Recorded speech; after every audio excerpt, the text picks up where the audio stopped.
Hello, my name is Jupi Hadley, and today we're doing another version of Jupi Plays All the Games, this time with the ProcJam 2018. The ProcJam is a procedural generation jam that challenges developers to make something that makes something. Basically, you're just meant to make something that has to do with generative software. It can be a game, it can be art, it can be music, it can be wallpapers, it can be whatever. And then you submit your work. There's no actual ending deadline, however, on October 19th to October 29th was when the actual jam took place. There was also a bunch of talks and resources released, there were some asset packs released, some tutorials released, and more and more and more. ProcJam's a really amazing jam, and if you want to help promote it, you should check out the jam page and take a look for next year's ProcJam. I'm playing all of the things that were entered. We're checking them out for about a minute each, 10 per video. Links to the individual projects will be in the description, so you can check them out. At the end, I'll probably have an article of my favorites up on Big Boss Battle, which you can see when that comes around.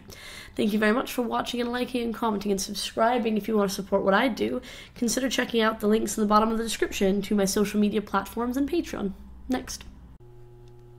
We're checking out Procedural Dynasties. So this is a bot that creates royal family trees of long-lost empires, and you can follow it to get them every couple of hours, it seems. I'm going to click onto the media column, so we can, you still can't click through stuff. I don't know how to use Twitter. Yeah, it's here. And so you can see the sort of, they had 3 parents. I don't know how family trees work, clearly. You can see how everyone's related to each other. They have such weird names. Calva, Labaticus, well, I guess that's not a weird name. Antikentos, Alkin. But yeah, it just makes a bunch of family trees. It's actually pretty cool. It shows, when they were born, maybe? I'm not sure what these dates are. When they were born and when they died. Probably. I mean, that wasn't very, very long. That person lasted 4 years. That's kind of sad, actually. But this one lasted, quite a bit more. 41 years. This one lasted ages. Interesting. These are dynasties, royal family. Yeah, they're people. Okay. Next. We're checking out Endless Libraries. It has you download this launcher called Castle, and basically there's a bunch of games within it, but we're playing Endless Libraries. So it generates rooms full of books and some other things. Explore your library forever. And we're just going to let it load up. Hover your mouse over the edge, arrows to enter. Let's, I don't know, let's do random. This is my seed. It said arrow keys to explore or something, didn't it? I swear I read that out loud. There's a little table. I'm gonna just go back into loading and do another one. Click arrows to enter. What does click arrows to enter mean? Click arrows to enter. Oh, the arrows on the side, that's all. It's just this enter, like that. So we can enter the library. Oh, okay. And then you can click, alright, and then you can click the arrow again to enter a new place in the library, when you get to an end. So it is forever, and then you can go back. So these are a bunch of rooms within a library. Oh, that's what click arrows, okay. So we can kind of keep moving forward, we can go back a room. I mean, these are libraries full of books. It works. Next. We're checking out Proc-Maze. I'm one player. Okay. Don't get squished, right? Are they gonna try to squish me? No. Okay. Well, yep, might squish me. Alright. So I like how this maze is forever changing. Also, that's a bit annoying. I was totally going this way. You do build up momentum. Oh, I got squished. Let me out. I think I'm trapped. I think I need to retry. How do I don't know how to reset. I was kind of hoping I wouldn't get trapped. Okay. There was instructions there. Yeah, it's just up, down, left, right. Cool.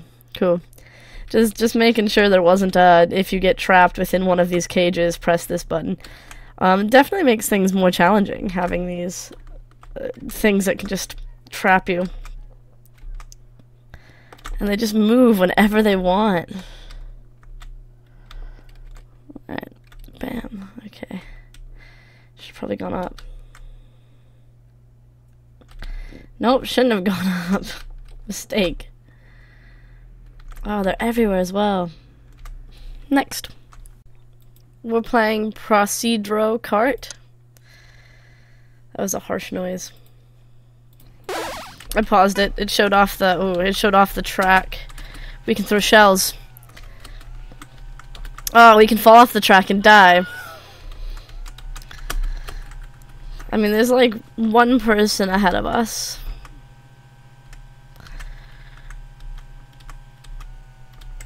Oh, but they fell off. I'm gonna fall off as well.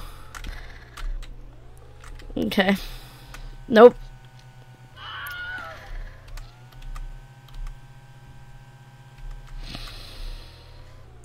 Oh. It's okay. I didn't want to, like, go too far off the jump. Does that make sense? Do we just keep going forever? I like that the other AI, like, just as terrible at this game as I am. That makes me really confident. I also think that it's not a benefit to hit these ramps, so we're just gonna not. I think it actually probably slows us down hitting them. More so than it'd slow us down by me just... Oh, that was bad. Than me just avoiding them. I wonder how many laps this is.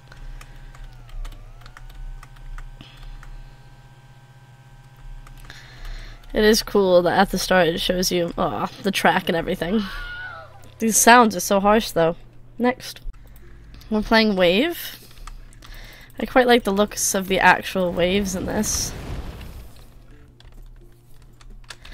Alright, so we can change weapons. Currently we're on the homing missile. Shell. That looks bigger. Currently none of the graphics are colored in. They just look like textures at the moment, but it's definitely a good start. These are torpedoes. Oh, they're not doing anything, so we're gonna switch. Movement feels nice. Homing missile looks like just a little wisp of oh no. Yeah, we definitely didn't want to stay in place. I wanted to see if we could see what they were using. They're also using homing missiles. This is a nice start. It's a good little game. Next. We're checking out generated courses. Welcome to generated courses. Someday this will be a real website with live running generator. In the meantime, there's a simple generated course made for ProcJam 2018.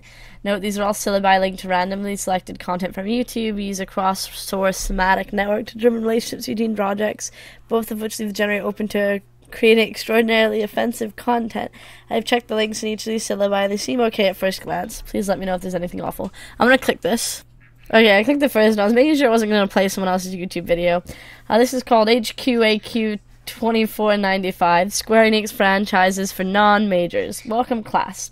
So, course syllabuses are what you're given at, like, the start of the year, and it tells you sort of about your course and about what you're going to be learning and about expectations. So your learning outcomes is to criticize the conceptual frameworks of four sides confidently, deeply formulate and trace the four equal sides, perform the usage of arithmetic for hobbyists. This sounds like math to me. Cite and competently sequence the shape, report the square, and rate it oh, I get it, because like Square Enix, okay. And rate it confidently to the non-majority. Establish the arithmetic and select it legibly to the non-major. Alright, and then it's got, like, the reading that you're supposed to do, and then, like, the lecture that's going to be done in class. This is quite interesting. I mean, day 5, there's 2 lectures, okay. I was going to say it looks like there's no lectures, but they're bullet pointed afterwards. It's only an 8-day course. It's a very interesting concept. Next. We're playing Robopong. It's called Robo Squash in this launcher, but that's what we're playing. It's in the castle launcher like a few of the others have been. So we'll just load it up. It says Robopong up there, but it's a bit cut off. Yeah, we got it. This is cool. I quite like 3D Pong games. I find them to be a bit more interesting. We're, like, really winning.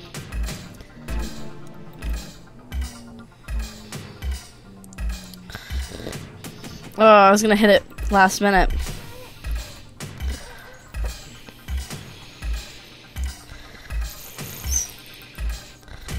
I like the green line that follows it back and forth. I think that makes it easier to tell like where it is.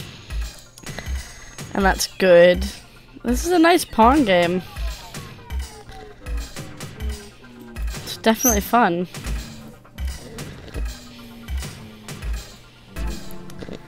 Cool. Next.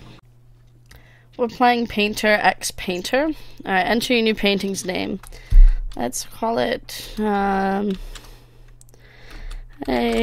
painting of paint. Sure. Oh, and this is what a painting of paint is gonna look like. Okay. So that just sort of, okay. So these shapes sort of move around, sort of making the painting. The carrots. Oh, it's called the carrots, the evil president. Okay. The name's really nice. The queen from the green mailbox. Watching the painting sort of come to life and paint itself is also really neat. Huh. The small ceiling in the amazing crown. Oh, those little swirls were made, but then other stuff came down and covered it up. What a shame. Next. We're on to another tool that I don't know how to use. It's called the L-System Tree Generator, and it creates trees in the scene view of a Unity project. These trees and plants are 3D and are created using gizmos to draw lines in the scene. Each click on the game selection will redraw the tree using new rotations and angles to create new shapes. I don't have Unity. I don't know how Unity works. Here's what the file contains. It's a bunch of stuff. If you want to make trees that look sort of like this, you can generate trees that are sort of like this. It's cool to have generative tree in your project, in your Unity project, so it's nice that this tool exists. Sorry, I can't demonstrate it making a bunch of different trees. Next. We're checking out ProcJam Tower Defense.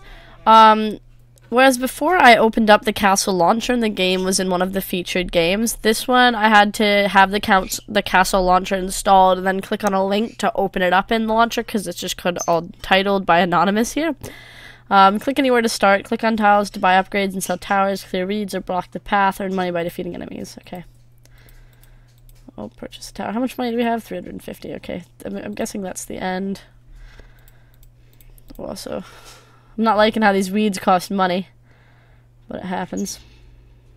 I wasn't sure which side was the start, so I'm glad it's that side. Another tower. Like, so far so good. Can we upgrade you? Block temporarily. Oh, like that's down there though. Upgrade range. Yeah. Well, you don't really need a range upgrade though. Maybe they all need power upgrades. I'll purchase another tower. So yeah, each level is procedurally generated, which is quite nice. Oh, those didn't go all the way around. Oh, they're gonna go all the way around the other way. Okay. Next.